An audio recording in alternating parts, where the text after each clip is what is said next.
a justiça espiritual. Para que a gente possa falar de justiça espiritual, a gente precisa começar pelo conceito que leva à justiça espiritual. Dentro da nossa filosofia, a filosofia dos orixás, nós temos não é uma divindade, mas uma entidade, digamos assim, chamada Adjalá. Adjalá não é reconhecido como divindade em algumas famílias, em alguns cultos, porque, de acordo com a mitologia, ele é muito indisciplinado, ele é muito rebelde. Então, por isso, ele não é reconhecido como divindade, porque não possui a postura que uma divindade precisa ter para atuar na vida das pessoas. Adjalá é a energia, a entidade que molda algo muito poderoso e necessário para a vida de todo ser humano, o Ori. Todos nós temos dentro de nós uma divindade chamada Ori. Ori, que literalmente significa cabeça. É o orixá que cuida é o único orixá que vem do Orum, que vem do plano espiritual para a Terra, para auxiliar o seu filho aqui na Terra. Ori é a nossa genética espiritual. Ori é aquilo que carrega tudo que a gente já viveu, todo o nosso maior potencial e o nosso pior potencial. E dentro disso tudo, eu não vou me aprofundar tanto em Ori para que a gente chegue onde a gente tem que chegar, mas quando o Adjalá está moldando cabeças, nem sempre ele molda boas cabeças. Então o Adjalá às vezes esquece de botar no forno. Adjalá, porque dentro do nosso conceito, tudo é moldado do barro, né? Então, às vezes, ele torra uma cabeça. Às vezes, a cabeça cai e racha. E por aí vai. Então, quando o ser humano chega no momento de poder receber... Só um minuto. De poder receber ali o seu Ori, para que só então possa vir para a Terra... Porque só a partir do momento que se tem Ori é que a pessoa começa a transição entre os planos para a sua evolução espiritual. Nesse momento, dependendo de como esse espírito foi moldado, de como ele foi concebido, ele pode ter paciência para a escolha do seu Ori e então fazer a escolha de um bom Ori, ou ele pode ir lá querendo vir logo para a Terra e escolher qualquer Ori. É por isso que a gente tem tanto EUO, que são muito específicos. Tem Ori que não pode pegar banho de chuva, porque quando pega banho de chuva, a pessoa fica esquecida, ou outros movimentos, inclusive na saúde. Possivelmente um Ori que não chegou a ser torrado até o final dentro do forno. Então, dentro disso tudo, a gente vai entendendo, como eu já disse muitas vezes aqui dentro, quando você entende a filosofia, quando você entende a cultura do povo, você consegue entender o sentido e o propósito de tudo, inclusive da mitologia. O porquê que tudo se explica daquela forma. E porquê que se faz daquela forma. Quando a gente fala desse movimento do moldar o Ori, acredita-se dentro da filosofia do orixá que existem muito mais Oris mal moldados do que bem moldados. Tanto que existem versos de Ifá que dizem que para cada... existem na Terra 20 bons homens para cada 60 mil mal homens. Então, dentro disso tudo, a gente sempre vai estar nesse lugar de sempre ter algo para trabalhar, algo para melhorar. Por isso que a nossa filosofia é uma filosofia completamente direcionada para a melhora de comportamento e temperamento. Tudo dentro da filosofia do orixá é voltada para isso. É voltado para que a gente seja um ser humano melhor para a gente, para o mundo, para tudo aquilo, para as egrégoras que a gente acaba ali vivendo, né? As nossas famílias espirituais.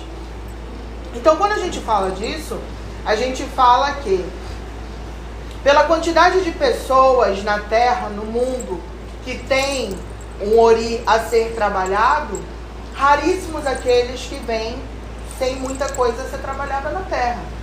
Tanto que existe um ditado que diz que você não consegue reconhecer um Ori poderoso no meio da multidão, porque aonde está o poder do Ori?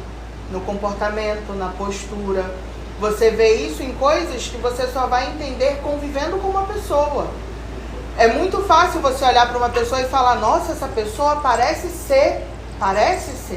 E aí a gente entra em dois conceitos de Ori que são muito fundamentais. Ori Inu, aquilo que a pessoa realmente é. Ori Ode, aquilo que ela aparenta ser. E muitas vezes isso conflita, contrasta. Às vezes você é uma pessoa excelente e as pessoas te veem de uma forma completamente distorcida. Nossa, você é uma pessoa tão legal, mas quando eu te conheci eu te achava horrível. Nossa, eu achava que você era antipática. Ori Inu, Ori Ode. Então, a pessoa que tem um bom Ori, ela vai em busca do quê? De que eu seja e aparente ser a mesma coisa. Para que uma pessoa, quando olhe para mim, não tenha dúvida das características que eu carrego. E isso é o quê? Exercício de vida. Isso não se faz de uma hora para outra. Falando nesse contexto de Ori, eu chego aonde eu queria chegar sobre a justiça espiritual. Ori também vem para a vida da pessoa como um guardião. Ele vem para a vida da pessoa para atuar contra os Ajoguns. Ajogun significa literalmente o guerreiro que age contra o homem. O guerreiro que age contra. Ajogun. Então, é como se as adversidades, é como se as coisas ruins, elas fossem entidades. E por serem entidades, elas agem por força própria, por vontade própria. A dor, a tristeza, a doença, todas essas é como se elas fossem entidades de fato. Então, eu estou doente, eu estou com doença. Eu estou triste, eu estou com tristeza. Então, é como se fosse isso. Eu estou com alguém que me acompanha nesse movimento. Para que seja mais lúdico de compreender. E o Ajogun, ele está no mundo para trazer equilíbrio. Porque quando os Ajoguns foram criados, eles foram criados porque o ser humano não conseguia compreender o quanto que era importante que ele tratasse o outro com o mesmo respeito que ele gostaria de ser tratado. Então, os Ajoguns surgem na Terra para que aquele que mata o filho de um aprenda a dor que é perder um filho de uma outra forma. Por quê? Porque nós, seres humanos, ainda somos seres que não aprendem através da educação, através daquilo do exemplo do outro. Se fôssemos assim, nós não seríamos tão caóticos, nós não seríamos tão voltados para a guerra.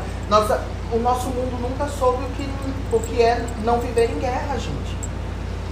E isso parte da essência que o ser humano tem. Então seria muito bonito se a educação fosse tratada da forma como ela deve ser tratada, com a importância que ela tem, mas até hoje, nos dias atuais, na nossa sociedade moderna, diz que a educação é sucateada. É a última coisa que se pensa. Então você chega num padrão em que os empresários isso, aquilo, recebem uma fortuna disso e daquilo e choram uma miséria para pagar a escola do filho. Então, dentro desses lugares, a gente vai entendendo que o ser humano, ele só aprende assim, ele só aprende no lúdico. Você só aprende através de um movimento de dor, infelizmente. Conforme você vai aprendendo a manipular seu Ori, a trabalhar o seu Ori, a dizer para o seu Ori o que você deseja, aí você vai saindo desse lugar de aprender com a dor para aprender de fato com o exemplo. A casa de Axé é esse lugar. Dentro da casa de Axé, as pessoas convivem e aprendem umas com as outras, com as falhas umas das outras, com as deficiências umas das outras. É um processo educativo. Tanto que eu digo para todo mundo que vem aqui, todo mundo que se desenvolve dentro dessa casa, aprende aqui dentro a se cuidar lá fora. Porque eu não quero ninguém aqui embaixo da minha asa dependendo de mim para tudo. Eu quero pessoas funcionais na Terra. E já tentei isso, já tentei aquilo, já tentei assado, não deu certo. Posso dar um próximo passo? É uma coisa. Mas o medo de tentar, o medo de cuidar, o medo de viver, isso não pode acontecer. Dentro da nossa filosofia, nós temos, além Ori, tudo que a gente faz na nossa vida é Ori. Então, vai fazer uma iniciação. Antes da iniciação, se faz Bori. Por que se faz Bori? Porque se o Ori não aceitar essa iniciação, você passou por uma liturgia que o teu Ori vai recusar, vai rejeitar. Nada na vida do ser humano funciona sem a permissão do seu Ori. Por isso, aprendam a partir de hoje. É importante falar com o nosso Ori. Olha, tá doido falando sozinho. Às vezes é preciso que saia da nossa boca para que os nossos ouvidos recebam a informação e o nosso Ori processe o que a gente deseja. Ori, eu quero muito melhorar tal comportamento. Ori, esse comportamento está me prejudicando muito, me dá força para vencer isso. Dizer ao Ori o que eu preciso. É uma divindade, é uma relação. Você se relaciona com o seu Ori. E quando a gente fala sobre esse relacionamento de Ori, a gente fala disso. Tanto que no culto do Orixá, na minha família, não existe pai e mãe de cabeça, como em outras filosofias existem. O fulano é filho de Oiá, o fulano é filho de Oxum. Todo mundo é filho de Orixá. Todo mundo é Omô Orixá. Mas nós somos filhos do nosso Ori.